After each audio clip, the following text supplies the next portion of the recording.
So good morning. Today we're celebrating Commitment Sunday for our Trust in Jesus, God is with Us program. And I would like to invite Joe Fioretti, one of our parishioners, to speak with you for a few moments on how Joe is living as a faithful steward here at church at St. Anne's and participating in the important ministries and organizations within our parish.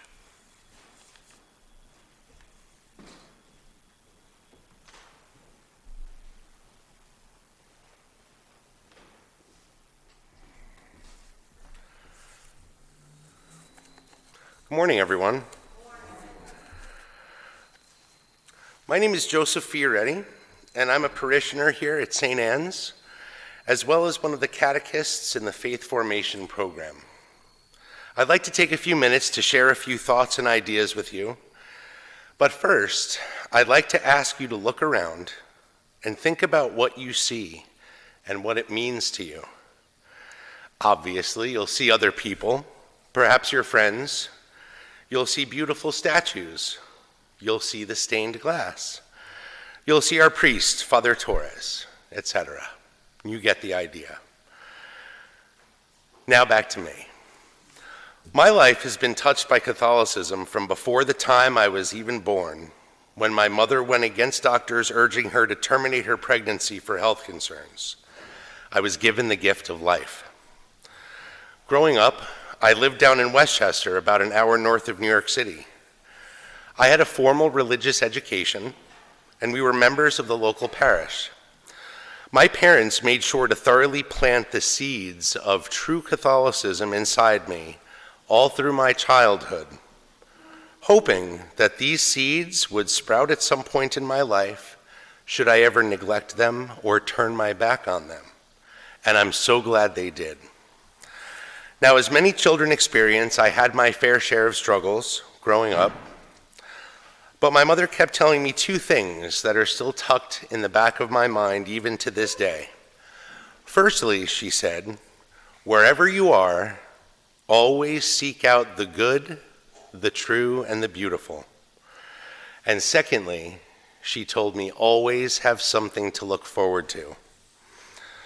Well, one thing I can say that I did not always look forward to growing up was going to Mass.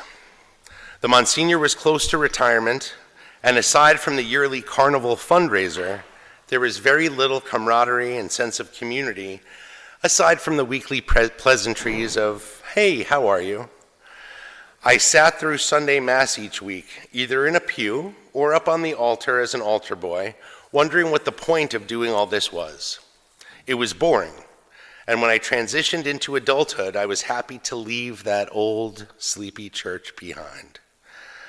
But, as it turns out, I wound up leaving much more than that old parish behind. After I moved to New York City, the glitz and glamour of that flashy life got the better of me, and the small amounts of energy I had once put into prayer and faith quickly got redirected to exploring the city's less wholesome offerings. I had forgotten about the importance of God in my life. Something wasn't quite right, and I felt something was missing. I searched high and low, moving from New York to Colorado, hoping the beautiful Rocky Mountains would fill the void in my heart and soul. Nothing seemed to work. So I left Colorado to come back east to be with my parents, who had significant health problems. They had transplanted themselves up here to Fort Anne to finish out their last years closer to family. And then, in a span of about 10 weeks in 2018, I said my final goodbyes to both my mom and my dad.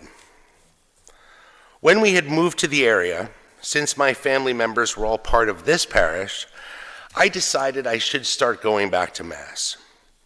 As I did, I initially expected just to show up, attend Mass, go to confession every so often, and head back home to live my already miserable life, at least now with fewer serious sins.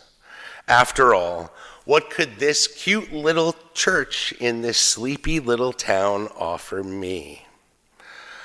Well, as time marched forward, I experienced a remarkable transformation in so many areas of my life. I let some of my guard down and allowed myself to form friendships and connections with all of you, the parish community at large. I became a catechist for grades 7 and 8, and perhaps most importantly, I started going to adoration.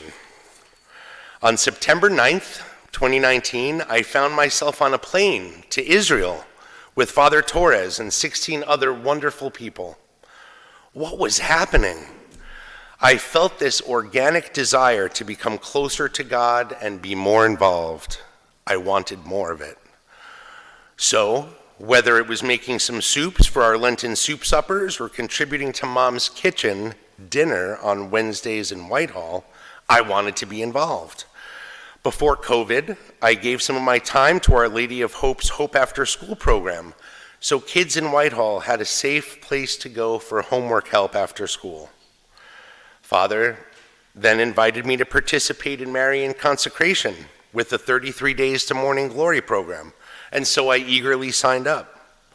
I made my consecration to Mary on October 13th of this year, the anniversary of the miracle of the sun in Fatima. It was a bit of a whirlwind, I must admit, a holy whirlwind. So yes, on the surface, any outsider could look at me and say, wow, isn't it great that that guy is pretty involved in church and all? But it's what's different beneath my exterior that's most important. Gone are the days of darkness and hopelessness. Thinking back to the two things my mother used to tell me, I can understand how God was working behind the scenes to put me where I need to be. I need to be here. I have found the good, the true, and the beautiful right here in this church with Father Torres and all of you. I now always have things to look forward to in adoration and Mass and faith formation and community events. I have a deeper connection now with God and the Blessed Virgin than ever before in my life, and I finally feel like I fit in. So in conclusion, let me tell you what I see when I look around. I see a pastor and a community that gives more than it takes. I see a priest who gives us easy access to the tools needed for salvation, like plenty of scheduled times for confession, nearly perpetual adoration, and easy access to all of the other sacraments. I see a devout priest, a priest who wouldn't dare consider moving our tabernacle off to the side where Jesus wouldn't be front and center. I see a strong faith formation program that is planting seeds in our youth, much like my parents planted those seeds for me. And I see all of you, whether you realize it or not, who partake in many acts of mercy towards me and each other. You fed me and others who were hungry. You gave me and others drink when we were thirsty. You helped clothe me when I was naked with vulnerability and shame. You sheltered me when I was homeless with despair. You comforted and aided me when I was sick. And you visited me when I was imprisoned by my own self-doubt and complacency. In these strange and uncertain times, we are all so blessed to be members of this parish and community. We were given a priest who wants to help us and all of humanity reach salvation, and he has made the sacraments so accessible to us. Let's all pull together and learn from each other, care for each other, and plant those little seeds wherever we walk through life.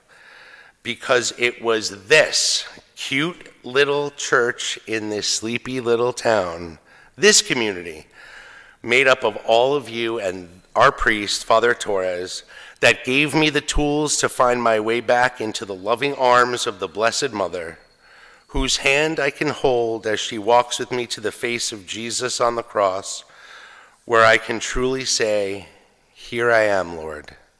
That is what I see. Thank you very much, and God bless each and every one of you.